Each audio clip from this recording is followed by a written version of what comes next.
Some songs just stick with you. You hear them once and they stay in your head for days, or even years. Wichita Lineman is one of those songs. I hear you singing in the wire. It's slow, emotional, and kind of mysterious. A lot of people, including big names like Bob Dylan, have called it one of the best songs ever written. It's still on the line. But what most people don't know is that it was never really finished.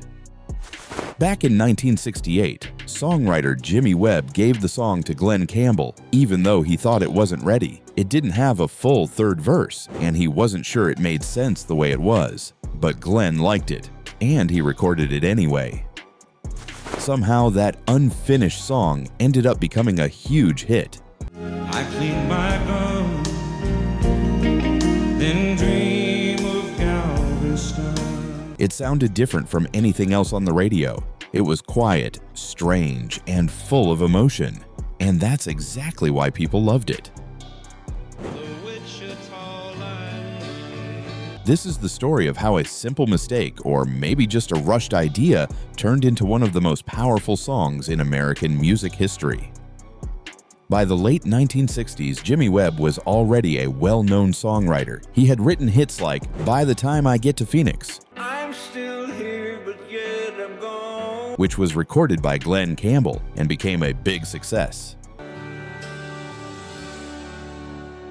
not gonna miss you. After that, Glen wanted another song, something that could follow in the same footsteps. He asked Jimmy to write another geography song, something with a place in the title, just like Phoenix. I know I need a small vacation. At the time, Glen Campbell was quickly rising in fame. He had started out as a studio guitarist, playing on hits for other people, but with his smooth voice and easy style, he had become a star in his own right. The pressure was on to keep delivering chart-topping songs. It's still on the line.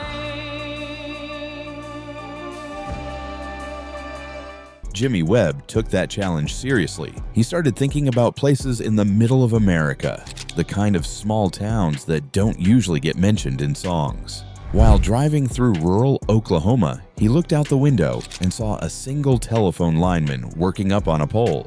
There was something about that image that stuck with him. And I need you more than want you, girl. A lone worker in the middle of nowhere, listening to the wires and thinking about someone far away. That simple moment gave Jimmy an idea. He went home and started writing. What came out was raw, emotional, and, in his own words, not finished. But Glen didn't see it that way. Jimmy Webb wrote Wichita Lineman quickly, but he wasn't completely happy with it. He had the first verse and the famous chorus.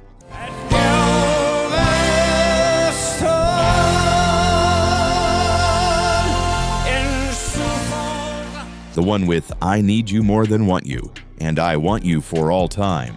But in his mind, the song wasn't done. It was missing a third verse, or maybe a bridge. He even told Glen Campbell that it wasn't ready. But Glen didn't care. When he heard the demo, something about it just clicked.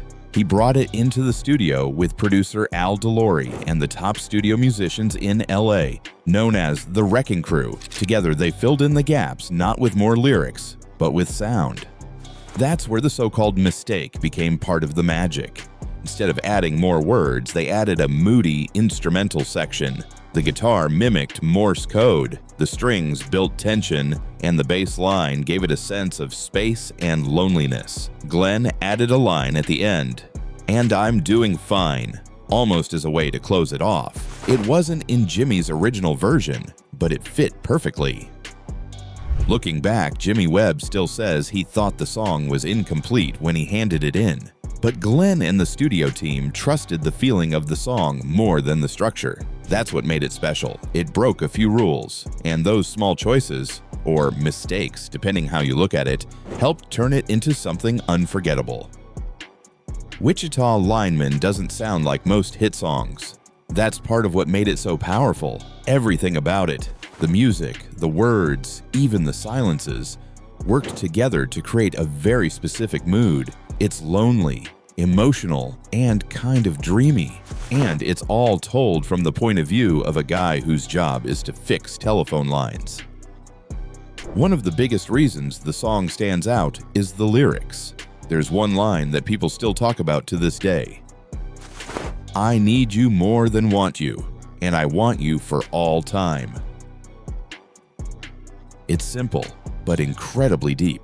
That one sentence says so much about love, longing, and commitment. Jimmy Webb later said he didn't even know where that line came from. It just came out, and he didn't change it.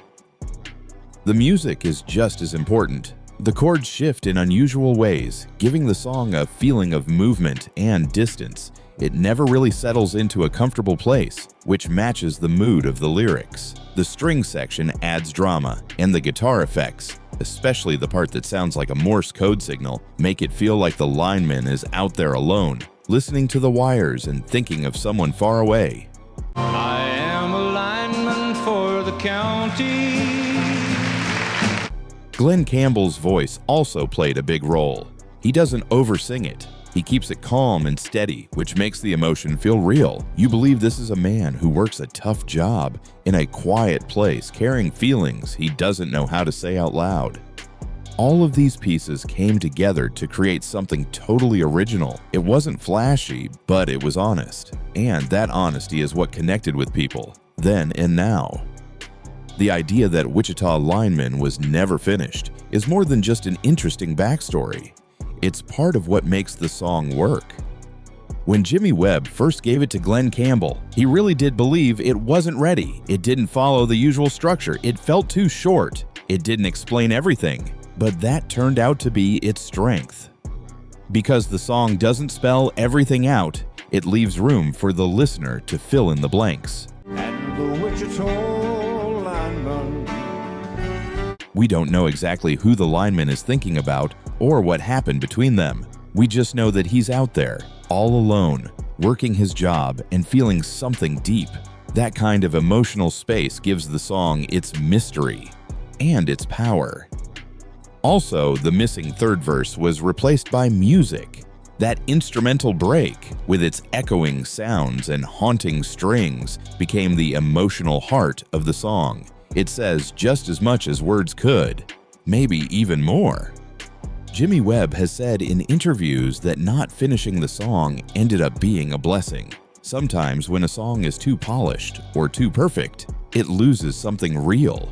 But this one stayed raw, honest, a little strange.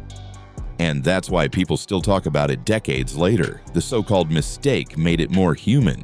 It's a reminder that art doesn't always need to be complete to be great. Sometimes leaving something unsaid is exactly what makes it unforgettable. And I want you for all time. When Wichita Lineman was released in 1968, it didn't just do well, it became a major hit. The song reached number 3 on the Billboard Pop chart, and it topped the country chart. It was also one of the rare tracks at the time to cross over between country, pop, and adult contemporary audiences. Everyone seemed to connect with it, no matter what kind of music they usually liked. But its impact didn't stop with chart numbers. Over the years, Wichita Lineman has been covered by artists across all genres, from Johnny Cash to REM to James Taylor and even jazz musicians. That kind of versatility is rare, and it shows how deeply the song speaks to people. In 2000, the song was added to the National Recording Registry by the Library of Congress, a list that honors recordings considered culturally, historically, or aesthetically significant. That's not just a music industry nod. It's a recognition of how important the song is to American culture. It's also one of the few songs that musicians consistently rank as one of the greatest. Bob Dylan once called it the greatest song ever written. Bruce Springsteen and others have praised it for its simplicity and emotion. And even today, more than 50 years later, the song is still used in movies, TV shows, and documentaries. It's become part of the soundtrack of America, a quiet, emotional reminder of love, distance, and the everyday poetry of working people. Galveston, oh Galveston, Wichita Lineman wasn't supposed to be a masterpiece. It started as a half-finished idea written quickly and handed off with doubts. But somehow, that raw and open-ended version connected with people in a way that no polished, perfect version ever could. It's a song about an ordinary man doing an ordinary job, but it hits something deep. The emotion, the quietness, the space left in the lyrics, all of it invites the listener in. It's a reminder that sometimes, less really is more. Jimmy Webb thought he had delivered a song that was missing something, but Glen Campbell saw it differently. He trusted the feeling of it, and together, they ended up creating something timeless. More than 50 years later, Wichita Lineman still holds its place in music history, not in spite of its imperfections, but because of them. That's the story behind the unfinished mistake that made Wichita Lineman a legend.